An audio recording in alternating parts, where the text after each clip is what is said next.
یہ بات یہاں بھی ختم نہیں ہوئی، ہم سب گھر پہنچ گئے۔ مجھے یہ بات ابھی بھی اندر سے کھا رہی تھی کہ وہ عورت کیوں قبرستان میں بھٹک رہی تھی۔ میں نے سوچا اس بات کا پتہ لگاؤں گا کہ ایسا کیوں ہے۔ میں نے سوچ لیا تھا کہ صبح ہوتے ہی میں عامل کے پاس جاؤں گا۔ پوری رات اس بات کی بے چینی کی وجہ سے مجھے نیند نہیں آئی۔ دیکھتے ہی دیکھتے صبح ہو گئی۔ میں عامل صاحب کے پاس گیا۔ عامل صاحب نے مجھ سے سارا ماجرا پوچھا۔ میں نے سب بتایا۔ عامل صاحب نے کہا میں آپ کو بتا دوں لیکن پھر آپ کبھی قبرستان نہیں جا پاؤ گے۔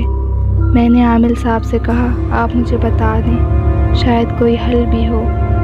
عامل صاحب نے مجھ سے کہا کہ وہ عورت اصل میں اس دنیا میں نہیں ہے بلکہ وہ ایک روح ہے جو بے چین ہے۔ اور ایک اور بات، وہ روح آپ لوگوں کے اپنے خاندان سے ہے۔ میں نے پیر صاحب سے کہا ایسا کیوں؟ وہ تو مر چکی ہے، پھر کیوں بھٹک رہی ہے؟ عامل صاحب نے کہا کیونکہ وہ اب آپ کو مارنا چاہتی ہے۔ یہ بات سنتے ہی مجھے بہت حیرت ہوئی۔ میں نے پوچھا ایسا کیوں؟ عامل صاحب نے کہا آپ لوگوں پر کالا جادو ہوا ہے جو بہت خطرناک ہے، اس کا کوئی حل نہیں ہے، اور اسی کالے جادو کی وجہ سے آپ کی امی کی موت ہوئی ہے جو آپ نہیں جانتے کیونکہ آپ بہت چھوٹے تھے۔ میں نے عامل صاحب سے کہا ایسا نہیں ہے، میری والدہ کینسر کی مریض تھی اور اس کی وفات اسی وجہ سے ہوئی ہے۔ عامل صاحب نے کہا آپ سے جھوٹ بولا گیا ہے، آپ کی والدہ کالے جادو کی وجہ سے انتقال کر گئی ہے، اور جس چیز نے آپ کی والدہ کو مارا ہے وہ چیز آپ کو بھی مارنا چاہتی ہے۔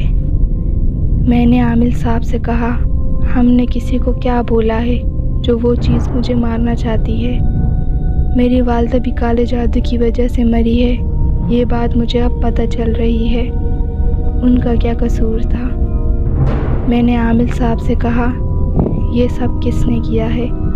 عامل صاحب نے کہا یہ میں آپ کو نہیں بتا سکتا۔ میں نے عامل صاحب سے بہت منت کی، وہ مجھے بتانے کے لیے تیار ہو گئے کہ یہ جادو کس نے کیا ہے۔ عامل صاحب نے کہا یہ جادو کروانے والی آپ کی اپنی ماں تھی۔ یہ بات سنتے ہی میں وہیں سن ہو گیا۔ مجھے سمجھ نہیں آ رہا تھا ہو کیا رہا ہے۔ مجھے یقین نہیں تھا کہ میری اپنی ماں ایسا کر سکتی ہے۔ عامل صاحب نے کہا آپ کی امی کالا جادو کرتی تھی، اس نے یہ جادو کسی اور کا گھر برباد کرنے کے لیے کیا تھا، لیکن جادو آپ لوگوں پر ہی الٹا ہو گیا۔ مجھے یہ بات سن کے بہت حیرت ہو رہی تھی کہ میں اس بات سے آج تک انجان تھا۔ کبھی کبھی آپ کی بڑوں کی غلطیوں کا ہرجانہ آپ کو بھرنا پڑتا ہے۔ ہم حسد اور جلن میں اتنے آگے بڑھ جاتے ہیں کہ غلط قدم اٹھاتے ہیں جو اکثر ہمارے لیے ہی نقصان دہ ہوتا ہے۔